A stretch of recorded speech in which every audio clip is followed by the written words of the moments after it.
BNP chairman Tarique রহমানের সঙ্গে দেখা করেছেন 12 দলীয় জোটের নেতারা। বিকালে তারা বিএনপি গুলশানের রাজনৈতিক কার্যালয়ে যান।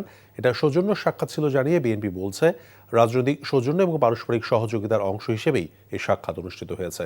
সাক্ষাৎকালে তারেক রহমান 12 দলীয় জোটের নেতাদের সঙ্গে কুশলাদি বিনিময় করেন।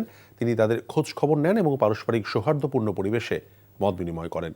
এদিকে বিএনপি চেয়ারম্যান তারেক রহমানের সঙ্গে সৌজন্য সাক্ষাৎ করেছেন জাতীয়তাবাদী সমমনা জোটের নেতারাও।